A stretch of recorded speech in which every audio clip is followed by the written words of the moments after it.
4 days out from the Kerry Way Lite.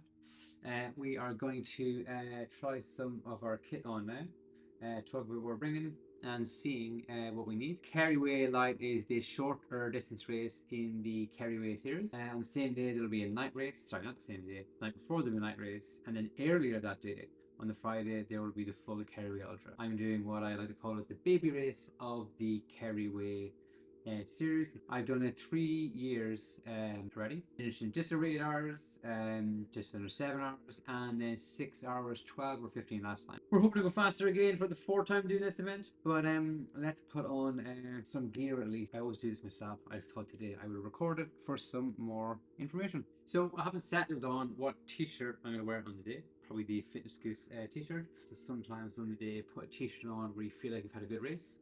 This was an event we did in Grand Canary there 1 month ago. Short distance trail race of about, I think it was 20-25 kilometers. Good day out, nice trail race, nice t-shirt, makes me feel confident.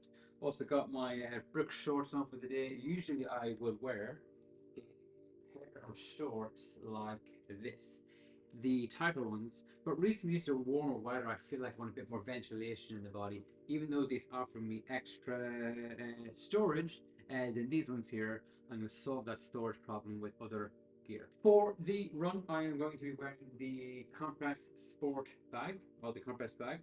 I like this bag because it has limited bounce, and this bag has been great for the past 1 year. It zips up in the front and is quite nice and tight. All thing about this bag, I didn't know after the first few uses that this here was actually a locking system. So I was leaving this a little bit loose, and then when I was on downhill runs, the bag kept slowly opening, and until I asked someone who regularly used one of these bags, they told me a little clip down actually keeps that in place. So I felt like that was nice and secure. Again, right now we have no gear in this, so it's pretty bare, but we're going to see what it looks like later on. These are the Brooks trail socks that I'm going to wear on the day. So these are tried and trusted over multiple runs over the past couple of months.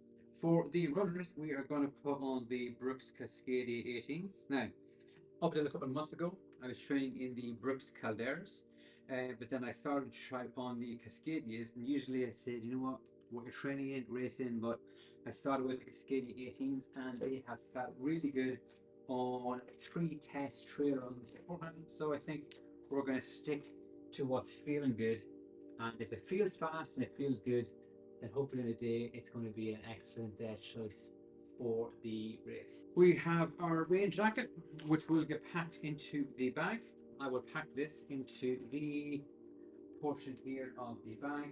It's great depending on what gear I have. This may still fit over the bag in case I don't want to take the bag off, or obviously we will take the bag off and put the bag over the jacket.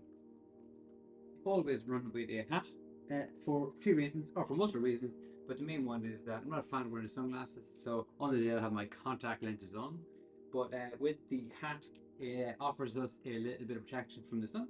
We turn the hat around when we feel a bit cooler, but most importantly, I like that these hats have a sweat band, and just for me personally, if I can delay that feeling of sweat coming down my head in a run, and if I can delay the sweat feeling coming down my head on a run, it makes me feel a little bit more like I haven't started working too early, and it makes me feel a bit more comfortable going into a longer day.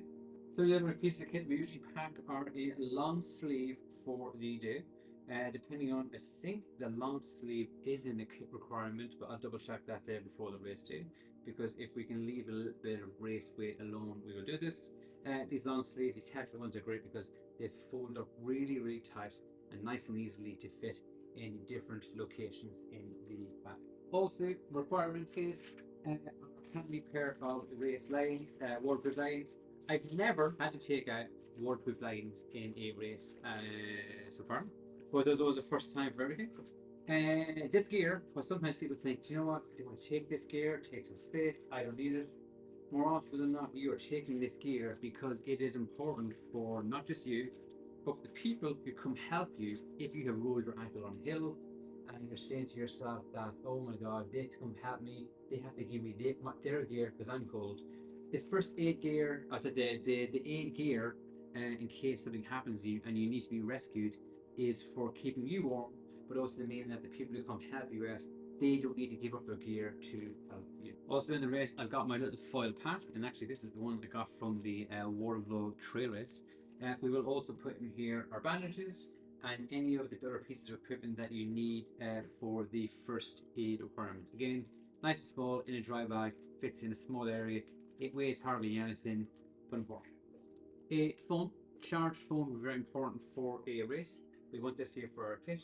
Odd thing, personally to me, if I use one of these phones or my phone and I have it too tight to my skin with sweat, I actually develop a little bit of a rash. I think they call it cellular dermatitis. But yeah, I get a bit of a rash. I discovered this recently in runs that I've one that I got here. So now I tend to have my phone in a bigger piece of thicker material in behind, which I'll show you in a moment. This is our second storage system. So this is our race belt, which I will use to give myself additional option of gear on the day, or additional options of storage of gear. So that will be placed up here. Once I start running, this will probably roll up a little bit more. I can place it then under my t-shirt, and what this offers me is additional storage space all 360 degrees around the body. I've tested this belt out recently where I've had a long run in the park. I was finishing the run early, but I wanted to wait around for coffee. It was a cold day, so I actually packed a pair of long pants here, and this belt only, a t-shirt here, and a wet jacket or a rain jacket in the back.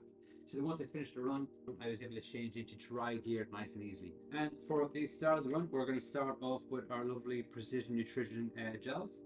These ones here are 30 grams of carbs, not much salt or sodium in them. But I also have on the side here are these 226er sodium-based gels. Not sodium-based gels, gels with a higher content of sodium.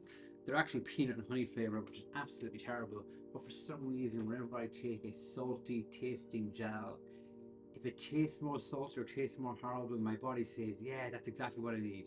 That's just how it works for me. And also these little Precision Nutrition chew sweets. These are lovely because sometimes it's nice just to eat something. Yes, I know for a trail run, it's nice to bring on some additional bigger, thicker food to eat. But for me, I just like if it's a race around the 50k mark, I can survive, or I'll try to survive mostly on a gel-based and water-based diet. These will all go into the bag eventually. And next up is our gloves. These are a requirement for the day, as well as a cap. We mentioned the cap already.